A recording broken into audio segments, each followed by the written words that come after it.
നമസ്കാരം. തീർത്ഥയാത്ര എന്ന എൻ്റെ യൂട്യൂബ് ചാനലിലേക്ക് ഏവർക്കും ഹൃദ്യമായ സ്വാഗതം. അതിവിശേഷപ്പെട്ട ഒരു ക്ഷേത്രത്തെക്കുറിച്ചാണ് പറയുന്നത്. അതേപോലെ തന്നെ അതിവിശേഷപ്പെട്ട ഒരു ഗണപതി രൂപത്തെയാണ് ഇന്നത്തെ വീഡിയോയിൽ നിങ്ങൾക്കായിട്ട് പരിചയപ്പെടുത്തുന്നത്. ഇത്തരത്തിലുള്ള ഗണപതി ക്ഷേത്രം ഏകമാണ്, മറ്റെങ്ങും തന്നെയില്ല.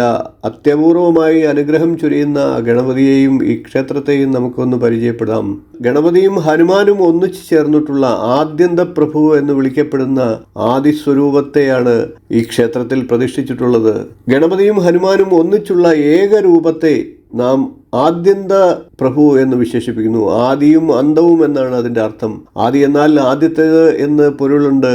ആദ്യത്തെ ദൈവം ഗണപതിയും അന്തം എന്ന് പറയുന്ന അവസാനത്തെ ദൈവം ഹനുമാനുമായിട്ടാണ് നമ്മളുടെ പുരാണങ്ങൾ പറയുന്നത്.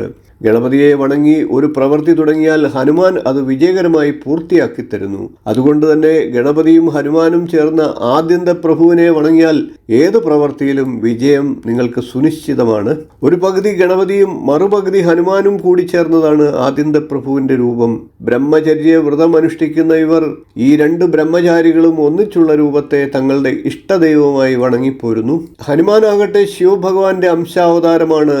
ഗണപതി പാർവതി പരമേശ്വരന്മാരിൽ നിന്നും ജന്മമെടുത്ത ശക്തിയാണ്. അതുകൊണ്ട് തന്നെ ഈ ആദ്യന്ത പ്രഭു ശിവശക്തി സ്വരൂപനാണ്. ഈ ആദ്യന്ത പ്രഭുവിനെ വണങ്ങിയാൽ പാപഗ്രഹങ്ങളാലുള്ള ദോഷങ്ങളിൽ നിന്നും മുക്തി ലഭിക്കുന്നതാണ്. ചെന്നൈ തരമണിക്കരികിലുള്ള മധ്യ കൈലാസ ക്ഷേത്രത്തിലാണ് ഈ ആദ്യന്ത പ്രഭുവിന്റെ പ്രത്യേക സന്നിധി ഉള്ളത്.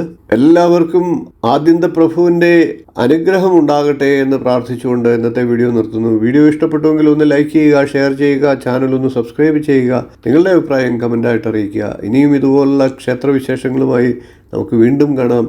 നന്ദി, നമസ്കാരം, ശുഭദിനം.